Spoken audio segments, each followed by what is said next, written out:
A CNN panel quickly derailed Saturday evening when a former spokesperson for Senator Bernie Sanders, of Vermont, castigated a former Republican congressman who suggested Americans move past the fact that President Donald Trump doesn't address the issue of white supremacy.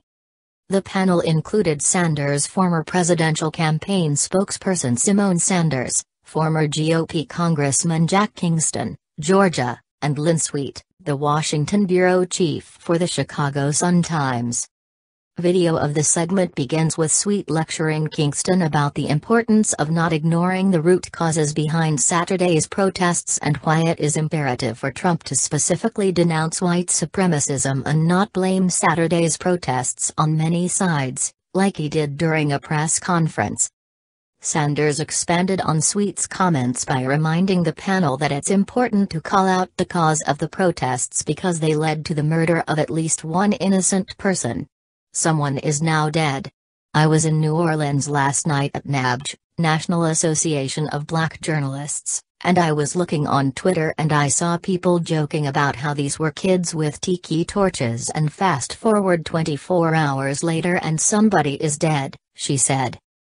Tonight is going to be a very important night in Charlottesville, Sanders added.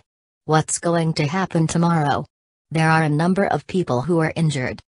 Sanders continued to speak, presumably about the importance of denouncing white supremacism, but was interrupted when Kingston chimed in.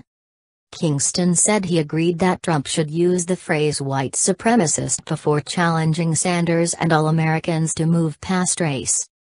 Don't you think that you and I, as liberals and conservatives and Democrats and Republicans, should be able to move past that and say what are we going to do about, Kingston said.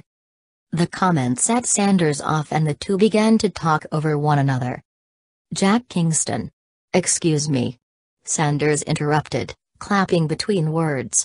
We should be able to move past white supremacy? Never forget, black people. The president has, Kingston tried to say. No.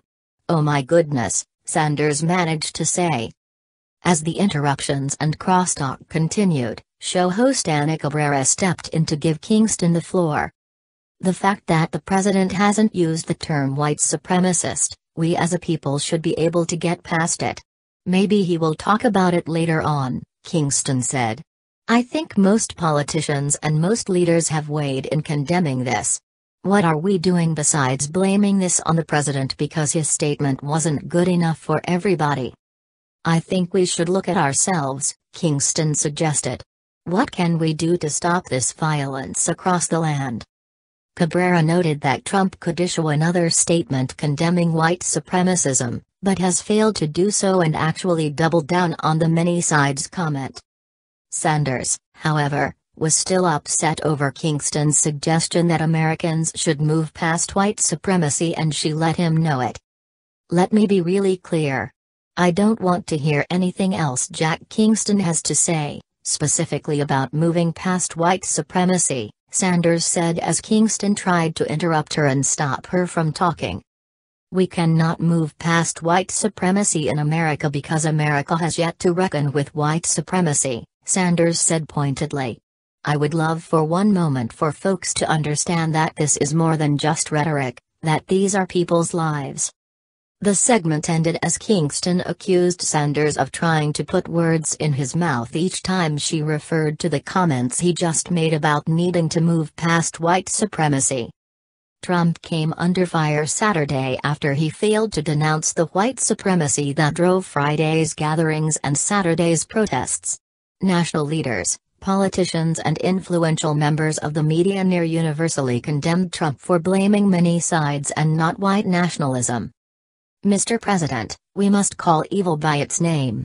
These were white supremacists and this was domestic terrorism, Senator Cory Gardner, Republican Colorado, wrote on Twitter.